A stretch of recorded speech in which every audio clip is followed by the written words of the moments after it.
Hello बच्चों, आज के सेशन में मैं लेके आया कंपेयरिंग क्वांटिटीज, राशियों की तुलना। ये चैप्टर नंबर 7 है क्लास 8th का।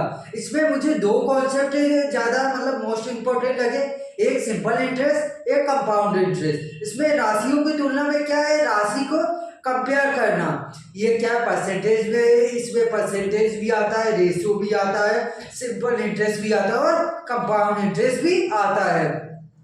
तो इसमें मुझे दो कॉन्सेप्ट है जो ज्यादा यूजफुल लगे, एक सिंपल इंटरेस्ट, एक कंपाउंड इंटरेस्ट। ये क्या है, हमारे जीवन से भी रिलेट है, क्योंकि हम बैंकों में जाते हैं। अभी आप लोग छोटे होंगे तो इस कारण से जाते नहीं होंगे, मगर बैंकों में भी आपने भी सुना होगा कि सिंपल इंटरेस्ट में ब्याज लो, कंपाउंड इंटरेस्ट में ब्याज लो। तो ये क्या है, आपको जीवन में आगे रिलेट आपको आएगा। और क्लास 8 चैप्टर नंबर 7 में आपके ये क्वेश्चन एक आध दो आपको मिल जाएंगे जो इसमें से पेपर में भी आए हैं। तो सबसे पहले हमें आपको सिंपल इंटरेस्ट को हिंदी में क्या बोलते हैं, साधारण ब्याज। हिंदी में क्या साधारण है। कंपाउंड इंटरेस्ट को चक्रवृद्धि ब्याज। जैसे हमारा सिंपल इंटरेस्ट, हम सिंपल इंटरेस्ट को SI शॉर्ट फॉर्म में लिख सकते हैं। क्या लिखते हैं, SI, साधारण ब्याज। सिंपल इंटरेस्ट को क्या, सिंपल इंटरेस्ट,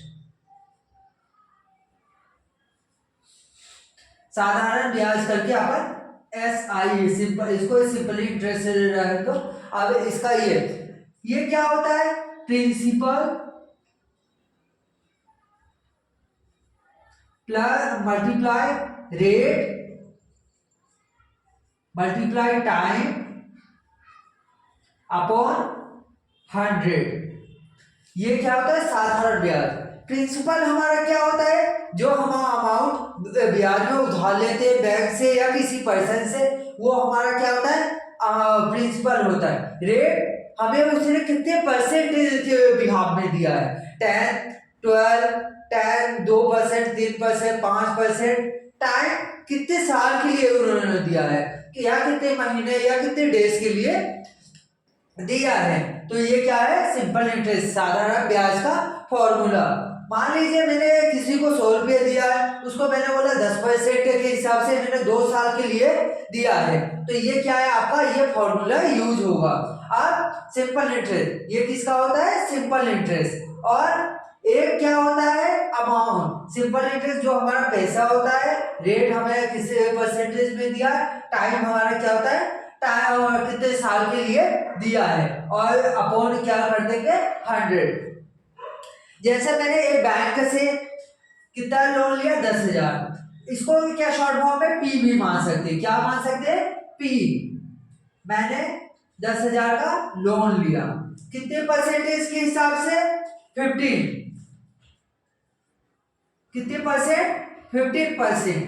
टाइम मैंने कितना लिया, अब मैंने मांगा 2 साल में मैं चुका दूंगा। तो टाइम हमारा क्या हो जाएगा, 2 साल, 2 ईयर। तो मुझे सिंपल इंटरेस्ट यानी साधारण ब्याज बैंक को कितना देना पड़ेगा, ये आपको मैं बताने जा रहा हूं। जैसे ये हमारा प्रिंसिपल की जगह पे प्रिंसिपल लिख दे, रेट की जगह पे रेट और टाइम की जगह पे टाइम।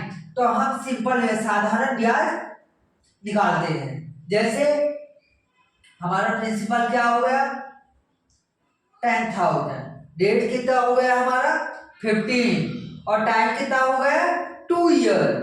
टाइम कितना हो गया हमारा 2 ईयर अपॉन 100। अब जो कट रहा है काट दो, 2 जीरो से 2 जीरो कट गया। Simple interest, so multiply 15 multiply 2, तो सिंपल इंटरेस्ट। आप सिंपल इंटरेस्ट इन दोनों को मल्टीप्लाई कर देते हैं यहाँ पर, ये तो 100, 52 जा 30। आप इसके मल्टीप्लाई करेंगे, आपको ऐसे भी पता होगा कितने जीरो लास्ट में, 1 2 3, तो लास्ट में 3 जीरो ऐड हो जाएंगे, 3 1 जा 3। या आप मल्टीप्लाई भी करेंगे तो भी आपको आंसर यही मिलने वाला है।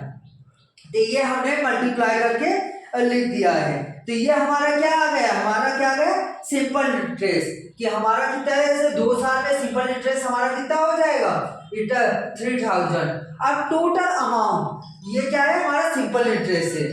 तो ये सिंपल इंटरेस्ट ऐसे निकालते हैं। आपको वीडियो अच्छा लगा है तो लाइक कीजिए और सब्सक्राइब कीजिए।